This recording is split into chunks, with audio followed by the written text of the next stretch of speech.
Slick back.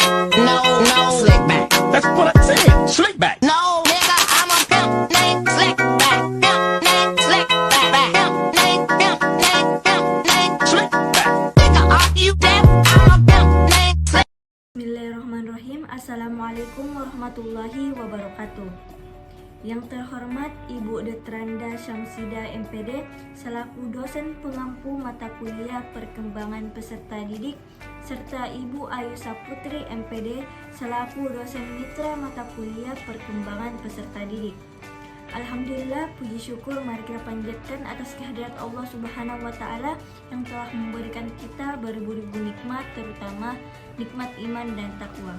Selanjutnya, salam beriringan salawat tetap tercurahkan atas junjungan kita Nabiullah Muhammad SAW. Allahumma sholli wa sallim wa barik alaih. Karena dialah Nabi yang telah membawa kita dari alam gelap gulita menuju alam yang terang benderang seperti sekarang ini. Baik, sebelumnya perkenalkan nama saya Lutfia Latif dengan NIM 220-208-550-002. Di sini saya akan mempresentasikan hasil studi kasus mengenai tingkat kesulitan dalam proses pembelajaran. Baik, adapun pokok pembahasan yang akan saya bahas mengenai yang pertama, tingkat kesulitan dalam proses pembelajaran, yang kedua, faktor-faktor kesulitan belajar, dan yang ketiga, kerangka berpikir. Tingkat kesulitan dalam proses pembelajaran. Belajar adalah suatu proses usaha yang dilakukan untuk memperoleh suatu perubahan tingkah laku. Perwujudan perubahan tingkah laku hasil belajar seperti adanya peningkatan kemampuan siswa sesuai dengan tujuan yang telah diterapkan. Realitanya, masih ada siswa yang mengalami hambatan dalam proses belajar. Kesulitan belajar adalah suatu keadaan yang menyebabkan siswa tidak dapat belajar sebagaimana mestinya. Kesulitan belajar adalah suatu kondisi di mana kompetensi atau prestasi yang dicapai tidak sesuai dengan kriteria standar yang telah ditetapkan. Adapun faktor-faktor kesulitan belajar. Faktor yang dapat menyebabkan kesulitan belajar di sekolah itu banyak dan beragam. Apabila dikaitkan dengan faktor-faktor yang berperan dalam belajar, penyebab kesulitan belajar tersebut dapat kita kelompokkan menjadi dua bagian besar, yaitu faktor yang berasal dari dalam diri siswa atau disebut faktor internal, dan faktor yang berasal dari siswa yang disebut dengan faktor eksternal. Adapun contoh faktor internal, yang pertama, sebab yang bersifat fisik, karena sakit, karena kurang sehat, atau sebab cacat tubuh. Yang kedua, sebab yang bersifat karena rohani, inteligensi, bakat, minat, motivasi, faktor kesehatan mental, tipe-tipe khusus seorang pelajar.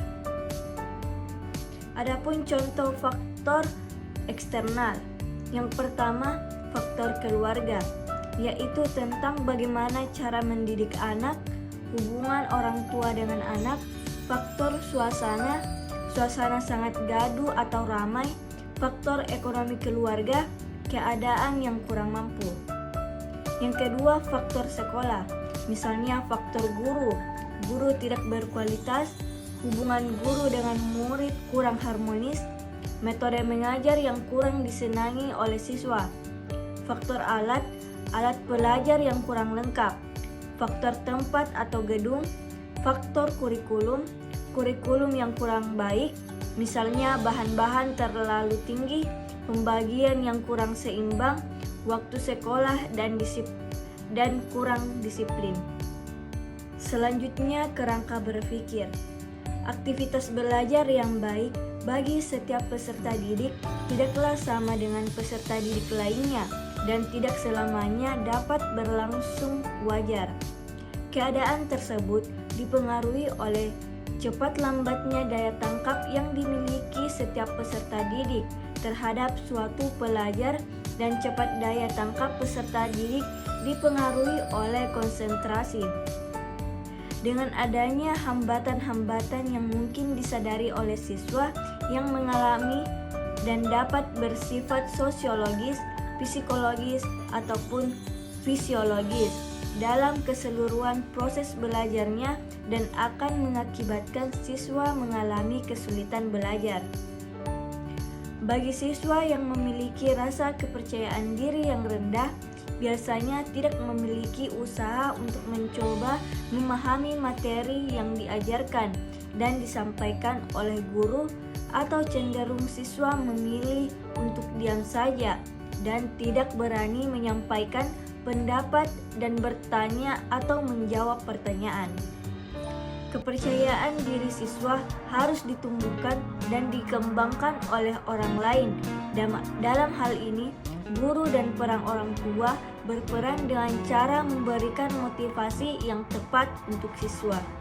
Baik, adapun kesimpulannya yaitu kesulitan yang dihadapi oleh siswa dalam belajar merupakan salah satu permasalahan yang sering terjadi.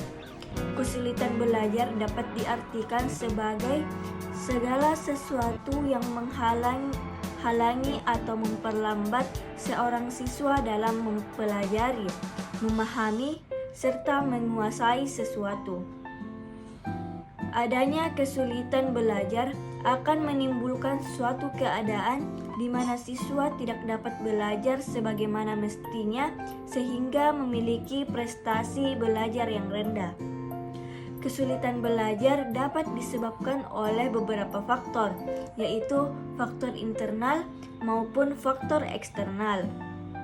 Kesulitan belajar dari faktor internal antara lain kesehatan yang kurang baik, bakat yang tidak sesuai dengan apa yang dipelajari, tidak memiliki minat yang kuat, motivasi yang kurang, serta emosi yang labil sehingga tidak siap dalam menerima pelajaran.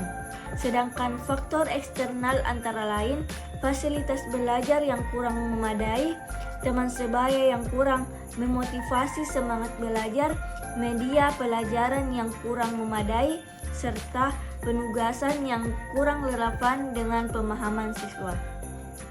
Baik, mungkin hanya itu yang bisa saya sampaikan. Semoga bisa bermanfaat bagi kita semua. Lebih dan kurangnya mohon dimaafkan. Wassalamualaikum warahmatullahi wabarakatuh.